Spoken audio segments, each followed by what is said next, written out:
Because you're that, Yeah. you're very skilled. Thanks. Yeah, the moon is going by so fast, and I feel like this full moon snuck up on me. Like it's just wow, like it's already I look in the sky and we're almost there. And I was stargazing this weekend when I was in Prescott, and I thought, oh, look how full the moon's going. Then I'm like, oh no, the moon's going full. Like when we're gonna have to do another show. So I'm excited to be here. Same thing happened for me. I think it was yesterday when I noticed that I was going full, and I looked at my app because I was out on the lake. So maybe we just needed this like getaway or relaxing time where we don't have to think about all the structure and all the deadlines and all the things that we need to do, because that's what Capricorn's about, right? Maybe we needed that right before this hit, and we just stayed in that, for a little bit longer. I know I didn't even notice it either. I feel like I've gotten more of the full moon energy just this last 24 hours. I started to get a little grumpy. I'm like a little Capricorn. You And never. I know, right? Right. Well, everybody notice if I get grumpy, all my friends notice. They're like, you need to snap out of it. That's what I always say to the nice, happy people, because I can tend to be pretty positive. And then if I'm just in a mood where my Scorpio is showing and I'm like, I was like, what's wrong with you? Like, You know, hey, they they notice it, like they notice the extremes, right? So I think that when we go into these moon cycles and we're acting like that sign, that's really showing you something, right? Like it's bringing out that part of you. Like if you were in a Scorpion full moon, it would bring it out, right? So Capricorn, if you have a lot of Capricorn in your chart, it might activate it. Or if you have none, it kind of gives you a taste of it, which I think is wise because then we have compassion, you know? yeah. Well, I do have Capricorn in my chart between the second and third houses. And I have found myself really stickling for my finances. I'm like, what's going out? What's coming in? Where are we overspending? I want a bargain. So just trying to get that in a row. And I'm like, oh yeah, it's a full moon in Capricorn. So that makes sense for me. I think Capricorn and Virgo energy is more similar than people would expect. So always think of using one or the other in describing what's going on with that energy. So like tonight, I'm going to be giving a talk with students, and we need to be very Virgo, like put our Virgo hat on, because it's going to be a lot of very like particular, more like having to be critique or not, perfection. It's about perfection, right? So I'd say maybe that's the difference, that Capricorns, we're not pushing them for perfection, but I think they naturally want to build on something and make sure in a way, like think of a carpenter. If you don't put those bricks down just so, when you build something on top of it, it could collapse or something could crack in the foundation, right? If you don't get that the way you need it to. So we don't think perfection first. I think naturally just Capricorns think, I have to build a good foundation. I need to make sure that this is right so I can take that next step and then build on that piece and then take that next step and build. So very similar to Virgo, right? So I would say they both are good at list taking, like writing things down and crossing it off. So this could be a great time for us to do that. If Yeah. you're feeling a little scattered or feeling even in a funk, if you meet Capricorn, sometimes they seem a little Eeyore and serious. Well, if they're not doing their next thing, they're going to get into a funk. And I think all of us could use that philosophy too. Like if you're feeling unmotivated, write down a list of things to start moving that energy, and that will lift you up, and get you moving Yeah. and grooving again, get you inspired. Well, I So I yeah. never write lists except for this week. I have used my iPhone app, like the task manager, and I'm like, I am making all of these tasks. And then because I do have Virgo and my son, I had subtasks. So I had these headers and then the subtasks, and I'm like making that dot green because I've finished it, you know, checking off the box, and I won't do anything until I write it down first, even if it's something that's quick, because I want the satisfaction of checking it off. And this is relatively new in the last 4 days. You're in your Virgo Capricorn, you know. Watch out, family. Watch out. I made Yeah. Willow re-vacuum today. So Yeah, that's typical. Yeah, yeah, that energy. and Yeah, and we need to do it. Like, be yeah, okay with it. It's check totally your cool. work. I said, pretend it's like school and check your work. You need to go back. He rolled his eyes so bad, like back of his head. Oh my gosh. I make it like a fun thing. Like I'll tell them I'm gonna go in for inspection. You know, you have 30 minutes and I'm gonna come and inspect it, you know? And then instead of being like, oh yeah, okay, I'm sure you got it, like good, you're good to go. I have to literally go in there and act like I'm a little Is it inspector. is it bad to do that with your husband? That I would suck. Do you do I did it. So he's in Virginia, but I did it because he went there for work. It's where he works. But before he left, he had to pack. And I had stopped a long time ago, like packing his clothes. You know, I think anybody has a long-term relationship, you know, you just do things like that. And I told him, I said, you got to pack. I'm like, I'm going to go downstairs and I'll be back in about 20 minutes and I'll see what you have. He didn't even bat an eye. He's just like, okay. Because we've been together. well, he sees value in your gift. So that's so sweet. I'm still newly married. I'm only 5 years in, like, to this relationship, and I'm just quickly going down the list before we leave on a trip. This is what I have to put on the list: wallet, cell phone, charger. You know, those are pretty much the top. You know, he has gone on a whole trip without a wallet. Oh, Like yeah. we've left the state and not come back with it, Mhm. you know, of course. And thank God he's married. And then then everything else you can think of. Like I'm like, did you forget the pump so that we could blow up the floaty thing when we're out on the lake? Like it's, you know, Mhm. life jackets. We're gonna be on the water. Life jackets. Yeah, I know. I know. That's, I think Virgo, right, being feminine, even though this is a Capricorn moon, Mhm. but do the signs have more like feminine or masculine qualities? And so like what's it with Capricorn? So that's going to be more male, and in general, most of the planets, which are they all have their signs that are connected to them, are going to be masculine. And there was this whole talk about, well, where's the feminine in astrology? And we have Venus, we have the moon.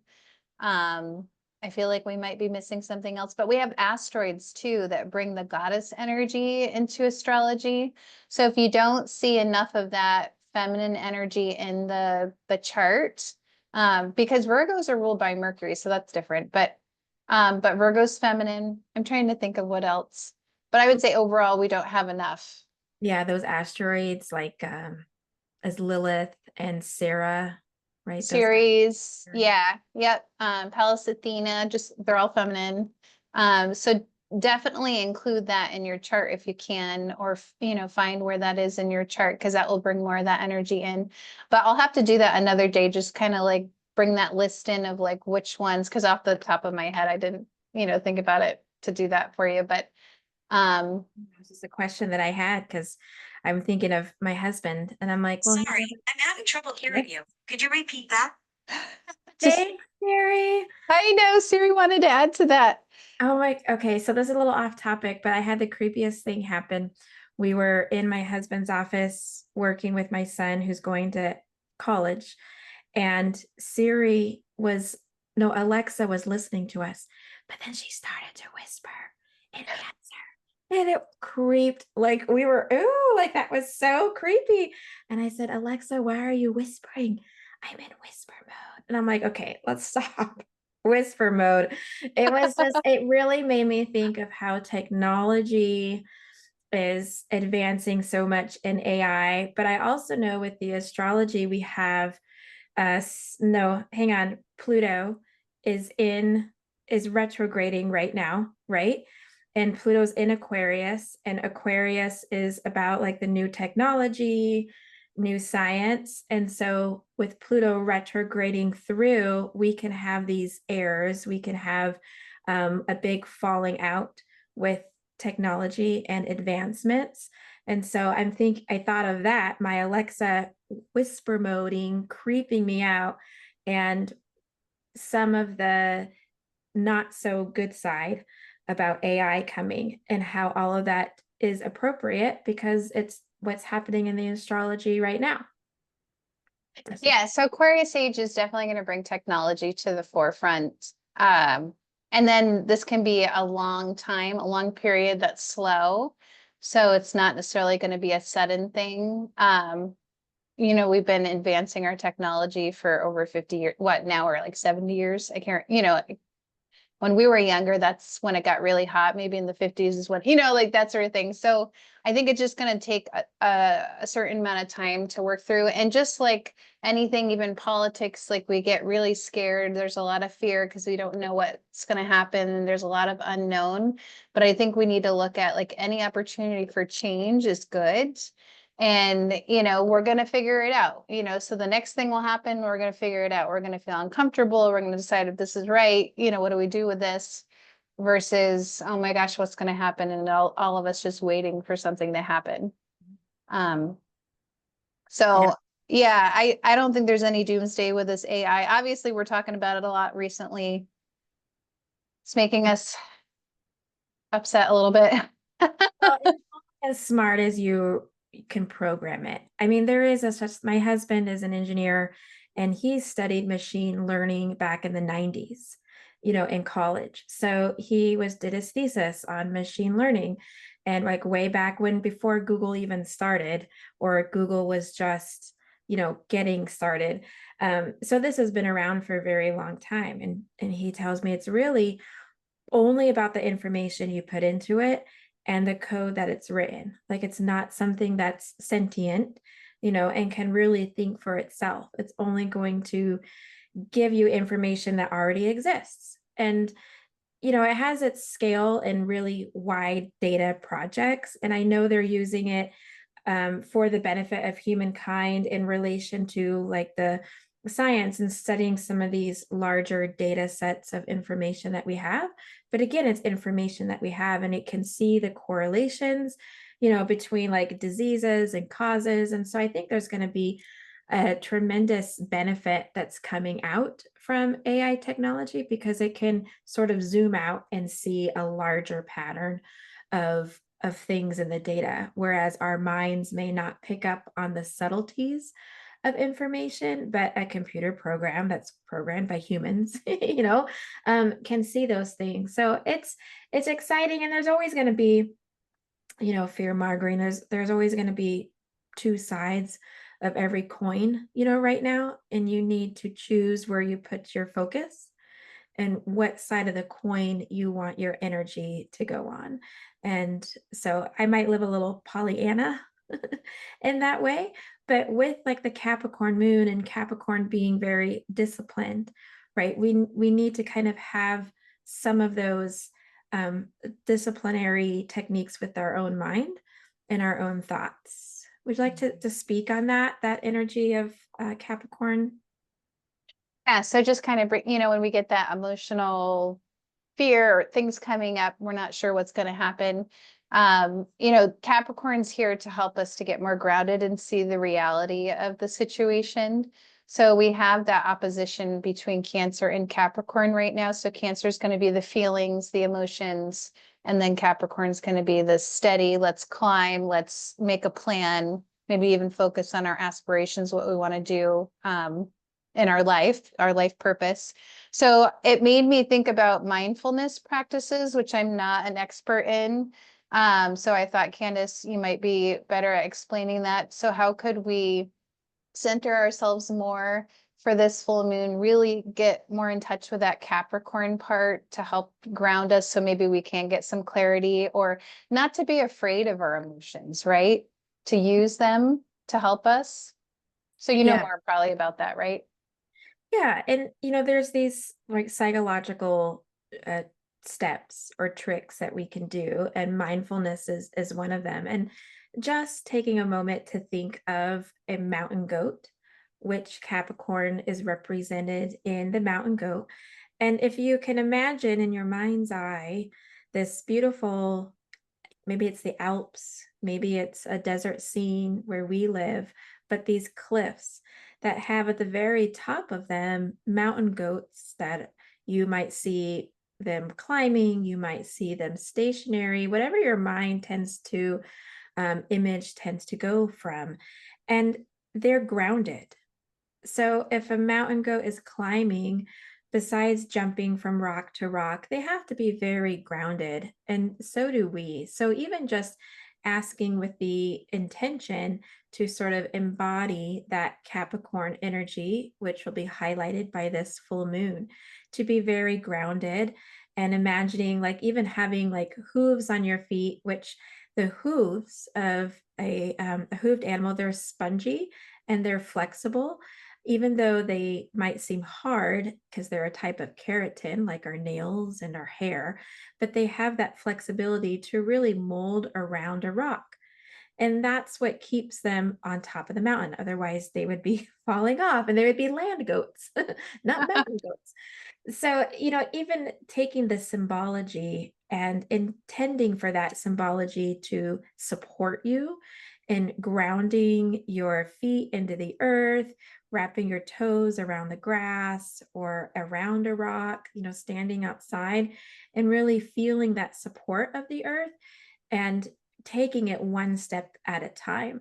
So actually, if you were to watch a mountain goat, they do kind of hop, but really they almost walk like canines, where it's one step at a time, and they never have, unless they're jumping, more than one hoof disconnected.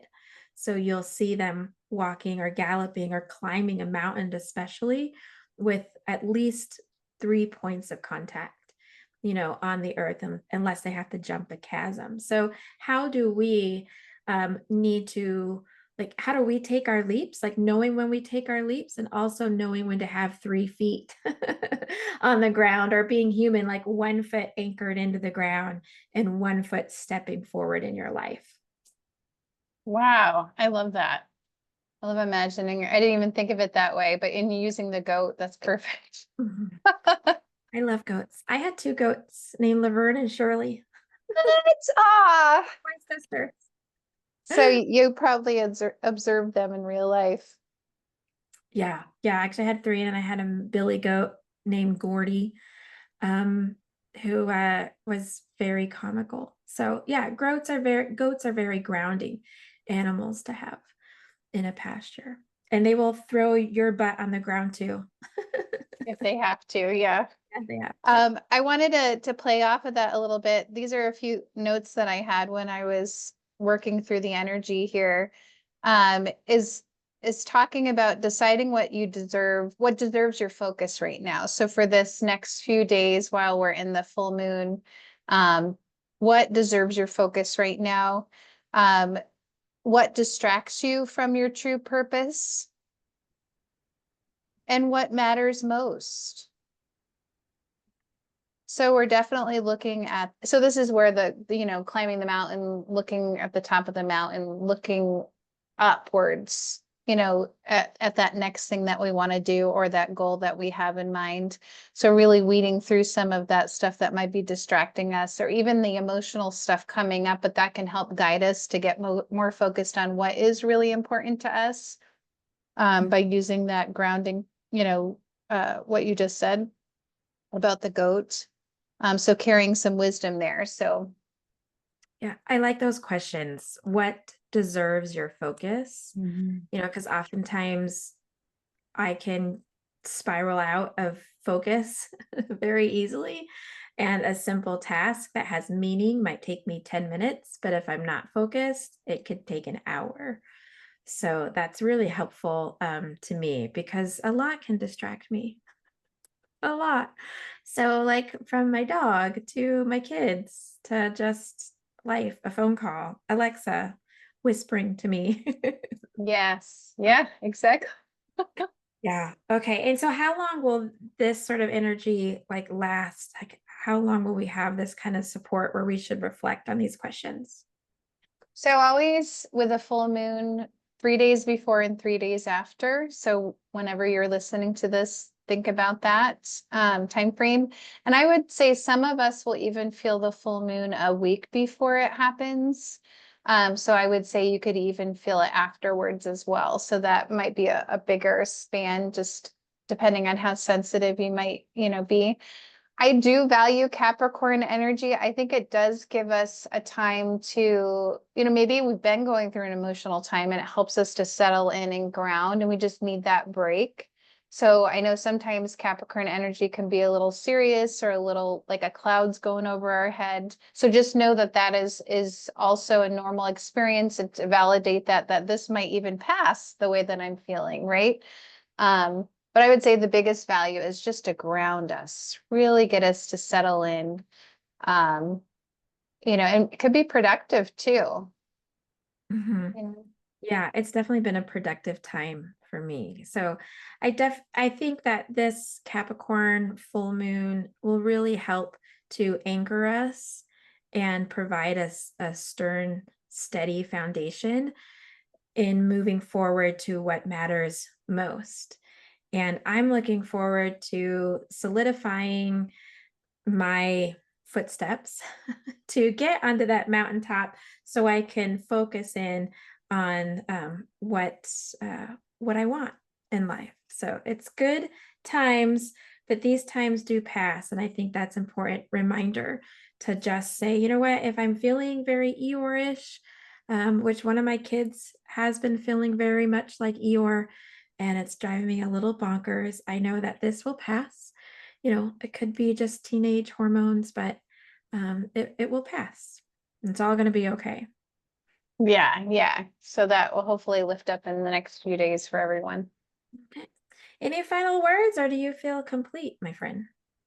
I know. I feel like that, yeah, overall, this is just, personal and professional goals coming out.